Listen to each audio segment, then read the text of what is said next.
تیرے بنا میں نہیں کہ اگلی ایپیسوڈ میں آپ دیکھو گے کہ جب امیر احسان گھر آتا ہے تو وہاں دیکھتا ہے نور اکیلی بیٹھی ہوتی ہے، تو اس کے ساتھ جا کر بیٹھ جاتا ہے اور نور سے کہتا ہے کہ تمہارا گھر میں وقت کیسے گزر رہا ہے۔ ایسے میں نور کو غصہ آ جاتا ہے اور نور کہتی ہے کہ مجھے اب بھی احساس ہوا ہے کہ میں نے زندگی میں کتنی بڑی غلطی کر دی ہے۔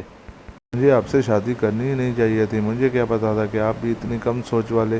نکلیں گے، کسی اور کے کہنے پر مجھے اتنی سزا اور میری زندگی خراب کر دیں گے۔ ویسے میں نور کہتی ہے کہ میں نے بس آپ سے کھلا لینے کا فیصلہ کر لیا ہے، اور یہ بات کہہ کر نور جب چلنے لگتی ہے تو ایسے میں امیر احسان کہتا ہے کہ نور تم بہت غلط کر رہی ہو، میرے ساتھ جڑنا ہی تمہاری پہچان ہے اور میرے ساتھ چلنا ہی تمہاری اڑان ہے۔ تم یہ بات اچھی طرح سے ذہن نشین کر لو کہ تم اس رشتے کو کھو کر بہت کچھ کھو دو گی۔ ایسے میں نور کہتی ہے کہ میں نے تو یہ سمجھتی ہوں کہ میں نے آپ سے شادی کر کے اپنی زندگی تباہ اور برباد کر دی ہے۔ پھر آپ اگلے سین میں دیکھو گے کہ امیر احسان نور العین کو اس کے اپنے گھر چھوڑ کر چلا جاتا ہے۔ ادھر آپ اگلے سین میں دیکھو گے کہ جب نور گھر میں پریشان بیٹھی ہوتی ہے تو ایسے میں اس کا بھائی اس سے پوچھتا ہے کہ نور آخر ماجرا کیا ہے، تم ایسے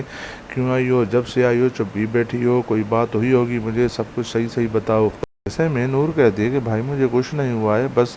کبھی کبھی انسان کو خود اندازہ نہیں ہوتا کہ وہ کس سائے کے پیچھے بھاگ رہا ہے۔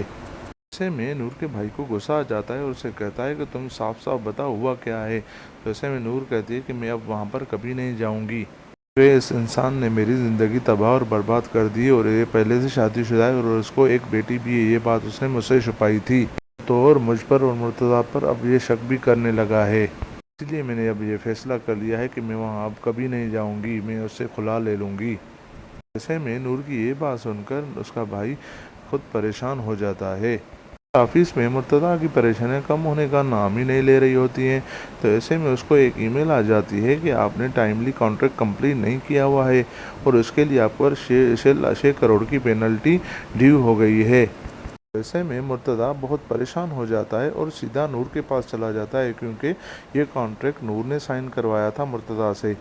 پھر مرتضیٰ سیدھا نور کے پاس اس کے گھر چلا آتا ہے تو وہاں نور بہت اداس بیٹھی ہوتی ہے، تو ایسے مرتضیٰ کہتا ہے کہ نور تم نے یہ مجھ سے کیسا کانٹریکٹ سائن کروا دیا ہے، اب میں کیسے بھروں گا یہ 6 کروڑ کی پینلٹی۔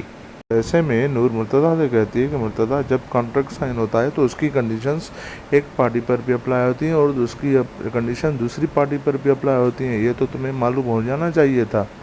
پھر آپ اگلے سین میں دیکھو گے کہ جب نور گھر کی سیڑھیوں پر اداس بیٹھی ہوتی ہے تو اس کا بھائی اگر اسے کہتا ہے کہ نور العین تمہاری ضد، تمہاری انا اور خود غرضی تمہیں کہیں کا نہیں چھوڑے گی،